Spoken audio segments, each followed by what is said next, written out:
세 번째 랭킹은 친김, 반김, 둘로 쪼개진 광복회입니다.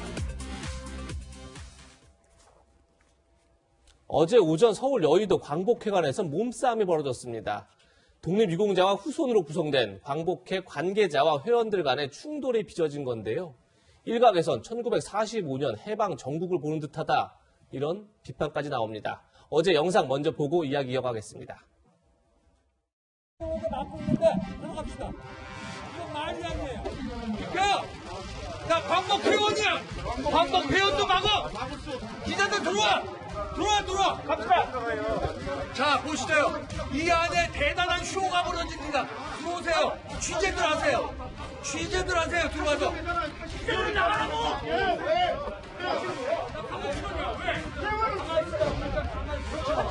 전 국민이 다 보는 데서 누가 잘못했나 명확하게 밝혀야죠. 이게 이 광복회 실상입니다. 썩어도 고통 썩은 게 아닙니다. 정치적으로 썩은 게 아니라 돈에도 관계해서 썩었어요. 네, 어제 이 상황을 이해하려면 지난 11일 열린 대한민국 임시정부 수립 기념식으로 거슬러 올라가야 합니다.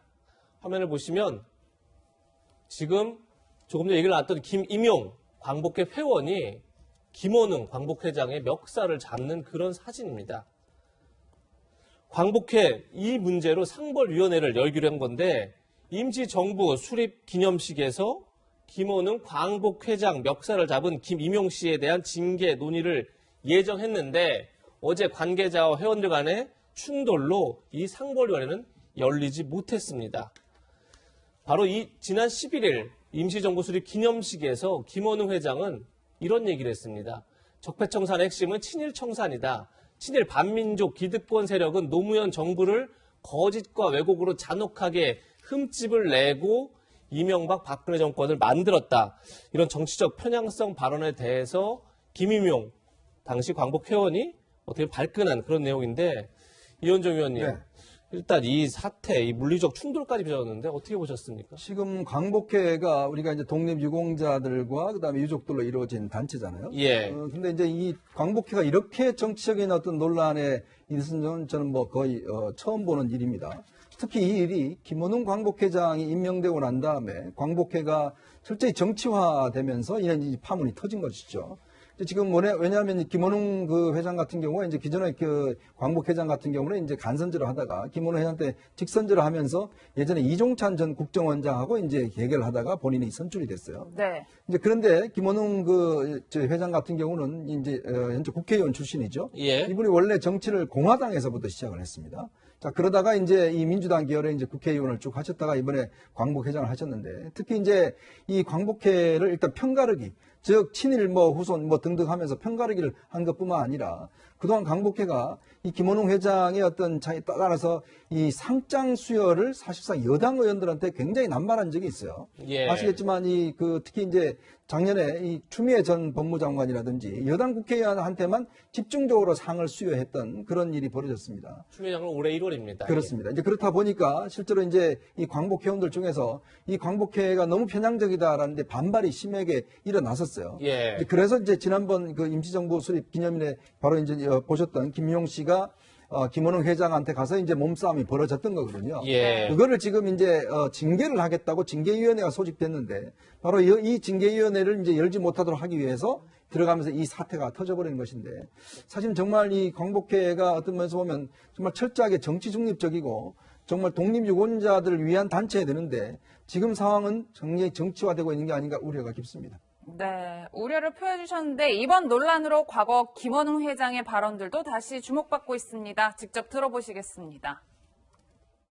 이승만은 반민특위를 폭력적으로 해체시키고 친일파와 결탁했습니다. 대한민국은 민족 반역자를 제대로 청산하지 못한 유일한 나라가 되었고 청산하지 못한 역사가 지금도 계속되고 있습니다.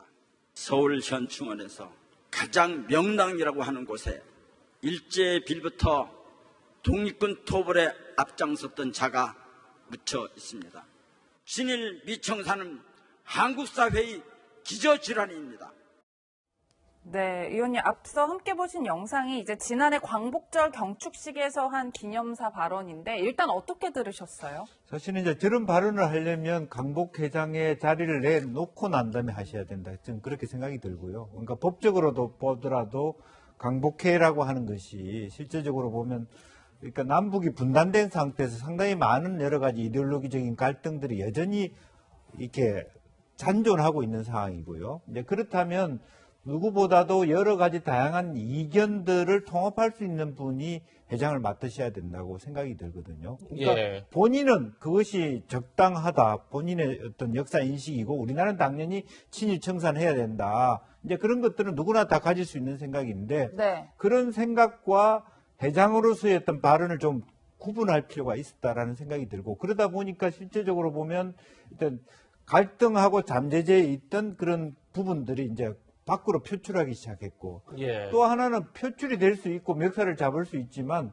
그걸 내부적으로 이렇게 원만하게 이렇게 타협해 가야지 그걸 징계위원회에 해부한다라고 하는 것. 즉 내가 회장인데 내 멱살을 잡았다고 징계 대상이다라고 하는 것은 사실은 또 저는 조금 시대착오적이라고 봅니다. 예. 왜 멱살을 잡게 됐는지에 대한 부분을 서로 간에 오히려 풀어가면서 원만하게. 왜냐하면 이게 본인들이 어떤 유족자의 어떤 그 뭐 단체일 뿐만 아니라 청소년들이나 우리 아이들이 보고 있지 않습니까? 예. 우리나라를 위해서 정말 몸 바쳐서 일했던 분들이 모여 있는 또 그분을 기리거나 그분의 유족들 후손들이 모여 있는 단체가 저렇게 아직도 말하자면 통합되지 못한다는 것은 매우 아쉬운 부분이라서 오히려 큰 틀에서 강복회 회장이 조금 더 자기 의견보다는 통합해가는 그런 모습을 보여야 되지 않나 그렇게 생각이 듭니다. 김영주 전 의원과 김원웅 회장께서는 열린민주당 때, 같이 열린우리당 때 같이 국회의원을 활동하셨잖아요. 했었죠. 예. 그때도 저렇게 강성 의견을 많이 내셨었나요? 강성 의견을 그동안에 쭉 많이 내왔죠. 예. 그렇다면 실제로 보면 그런 부분들은 사실은 강복회 회장으로서 좀 적절하지 저는 않다. 그렇게 생각해요. 오히려 네. 더 시민단체로서 뭐 친일 청산을 할 수 있는 시민단체의 대표는 얼마든지 그런 얘기 할 수 있는 거죠. 예. 네. 광복 회장의 정치적 편향성 논란에 김 회장 멱살을 잡아 징계위에 회부된 김임용 씨는 징계를 받아야 할 사람은 내가 아니라 김 회장이다 이렇게 울분을 토했습니다. 한번 들어보시죠. 여러분, 오죽했으면 행운이 김원웅의 멱살 잡았겠습니까? 사실상 징계를 받아야 할 사람은 불법을 저지르고 수없는 불안한 처신을 자행한 김원웅 아닌가요? 자기 마음에 드는 정치인들한테 상을 부리면서 정치적 권에 기울기고 김원웅을 우리 더 이상의 회장으로 모실 수 없고 광복회 암덩어리 김원흥 광복회장을 잘라내지 않으면 두고 볼 수 없게 미리 이렇게 나섰습니다. 윤리위원회에서 김원웅과 나와 둘이 세워놓고 김원웅이 잘못한 게 맞는가? 내가 잘못한 게 맞는가? 따져봐야 되지 않겠습니까? 왜 저만 일방적으로 나오라고 그럽니까? 네, 유주혜 변호사님. 네. 조금 전에 이원종 의원도 말씀하셨지만 김원웅 회장의 정치적 논란이 된 게 뭐 기념사에서 발언도 있지만 올해 1월에는 독립운동가 최재형 선생의 이름을 딴 최재형상을 추미애 당시 법무부 장관한테 수여하기도 하고 네. 또 여권 인사들, 뭐 송영길 의원, 그다음에 박주민 의원 등에게도 상을 주고 여권 편향적으로 상을 수여한다. 이것도 되게 논란이 됐던 거죠. 네, 그렇습니다. 방금 김영주 의원께서 말씀하셨듯이 김원웅 회장이 국회의원 시절에 본인의 정견을 자유롭게 발표할 수 있었던 것과 지금 자리가 바뀌었지 않습니까? 지금 강복 회장이니까 언행이 달라져야 하는데 그 언행이 그대로 이어지고 있다는 것이 문제인 것 같고요. 이 광복회라는 단체는 임의단체가 아니라 법률의 근거에서 설립된 단체입니다. 예. 이제 국가유공자 단체법은 이제 독립정신을 이제 기리기 위해서 이제 광복회를 설치한다고 이렇게 규정하면서 예. 국가유공자 단체법 14조 1항에 보면 이제 광복회는 특정 정당의 정강을 지지 반대하거나 특정 공직 후보자를 지지하거나 반대하는 등의 정치 활동을 할 수 없다. 이렇게 규정하고 있고요. 예. 광복회 정관에서는 이런 취지를 받아서 일체의 정치 활동을 광복회원이 할 수 없도록 그렇게 규정하고 있습니다. 근데 이전에 이제 같이 함께 살펴봤듯이 김원웅 회장의 발언들과 이제 뭐 상을 수여하는 그런 행동들을 이렇게 종합해 보면 정치적으로 중립성을 지키고 있다고 보기는 굉장히 어려워 보입니다.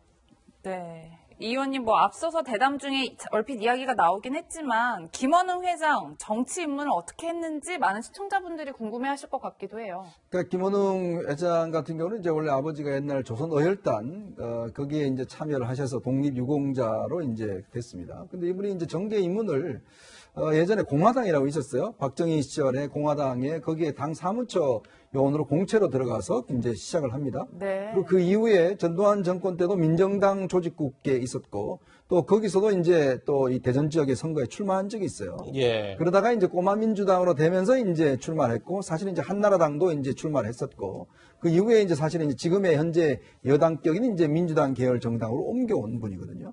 그러니까 본인의 사실은 정책 역정도 보면 결국 이제 박정희 전두환 정권에 있다가 결국 이제 이쪽에 넘어온 그런 정책 역량 어떤 행보를 가지고 있는 분이에요.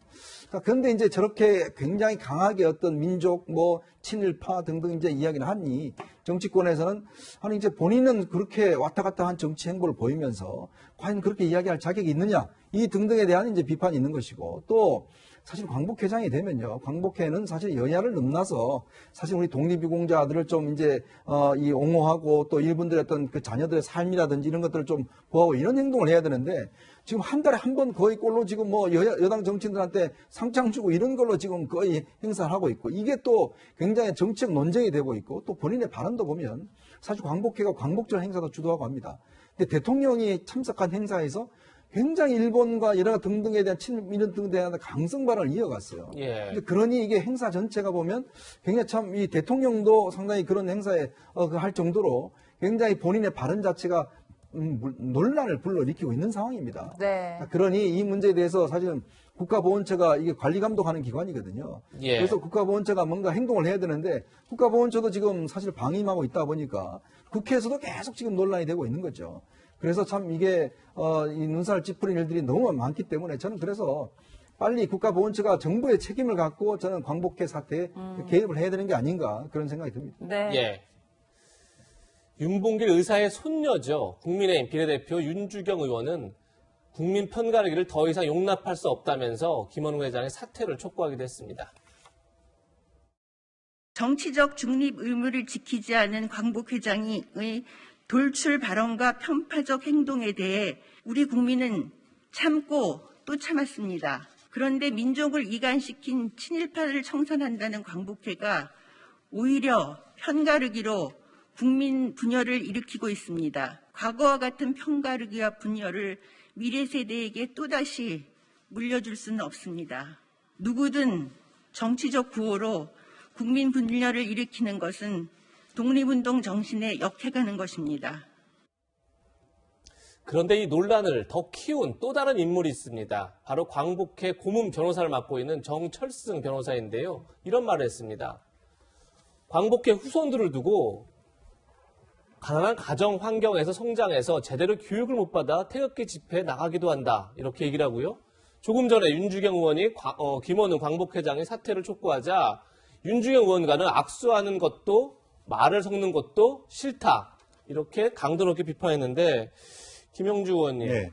이 고문 변호사의 발언 또 저희가 어떻게 이해해야 할까요? 참 이해하기 어렵습니다. 그러니까 가난한 환경에 있으면 다 극우파가 됐나 이제 그런 부분들도 전제 자체가 잘못된 것이고요. 또 네. 오히려 지금 이제 광복회가 할 일은 그야말로 독립유공자의 후손이 더 가난하지 않게 살아가는 데 목적이 있는 거잖아요. 그렇죠. 이제 그런 부분을 더 가슴 아프게 생각하고 조금 더 폭넓게 정부가 지원하도록 하겠다. 그런 것들이 자기가 존재하는 이유일 텐데 그래서 그분들이 갖고 있는 정치적 성향 자체를 갖고 재단하고 비판한다는 건 매우 부적절하다라고 하는 거고 그런 일이 없기 위해서 광복회 법에다가 아예 정치적 중립성을 만들어 놓은 것이고 예. 오히려 고문 변호사라는 분은 그런 법 테두리 안에서 광복회가 말하면 운영될 수 있도록 주의를 줘야 되는 거 아닙니까? 근데 본인 스스로가 그렇게 평가에게 한편에 쓴다라고 하는 것이 사실은 적절하지 않고 그래서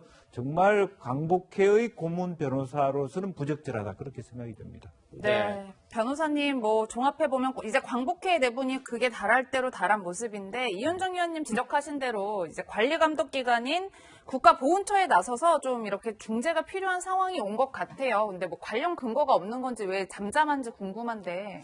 국가보훈처의 역할이 사실 필요한 시점이죠. 근데 광복회라는 게 순국 선열을 비롯한 이제 독립 유공자들을 기리기 위해서 그리고 그 독립 정신을 우리가 이제 계승하기 위해서 만들어진 단체 아니겠습니까? 그리고 아까 말씀드렸던 국가유공자 단체법은 이제 그 관할 기관이 국가보훈처입니다. 그러니까 국가보훈처가 국가유공자 단체법에 따라 설립된 광복회에 대해서 관리 감독을 할 수 있는 일반적인 근거는 있는데요. 아무래도 근데 이게 독립법인이고 아무리 법에 의해서 설립됐다고 하지만 자치적인 어떤 자체적인 의사결정 과정을 거쳐서 운영되고 있는 독립기구입니다. 광복회도. 그렇기 때문에 그 자율성을 최대한 존중해야 된다 보니 국가보훈처가 섣불리 개입하는 것을 꺼렸던 것이 아닌가 싶습니다. 하지만 지금 이제 김원웅 광복회장의 정치적 중립의 위반이 이렇게 좀 명확하게 드러나는 마당에 국가보훈처가 계속 두고만 볼 수는 없을 것 같고요. 여러 가지 구두 경고 조치라든가 하는 사실상 강제력을 통해서 개입을 할 필요는 있어 보입니다. 제가 하나 좀 짚어두고 싶은 게 뭐냐면 국가유공자 단체법을 살펴보니 광복회가 하는 수익 사업이라든가 광복회의 회계라든가 이런 재정적인 부분에 대해서 국가보훈처가 검사하고 혹은 거기에 대해서 시정 조치를 명할 수 있는 근거는 있어요. 그런데 일반적으로 이제 국가가 이제 관리 감독 권한을 행사하는 그런 단체에 대해서 규율하기 위해 있는 조항들이 뭐냐면 뭐 정관이라든가 법률에 위반한 행위가 있을 때 시정 조치를 할 수 있는 그런 권한들을 보통 법에 두거든요. 예. 근데 그런 권한은 찾아볼 수가 없었습니다. 그렇기 때문에 지금 국가보훈처가 김원웅 광복회장의 어떤 저런 표현, 저런 발언들만 가지고서 어떤 강제성 있는 법적 조치를 취하기가 굉장히 어려운 상황이고 네. 지금으로는 이제 사실상의 강제력을 통해서 이제 관리감독 권한을 행사해야 될 것 같고요. 또 그 이후에 그 이전에 내부적으로 광복회 자체적으로 뭐 총회를 거친 뭐 해임이라든가 징계를 통해서 좀 해결할 방법도 먼저 모색해 볼 필요가 있습니다.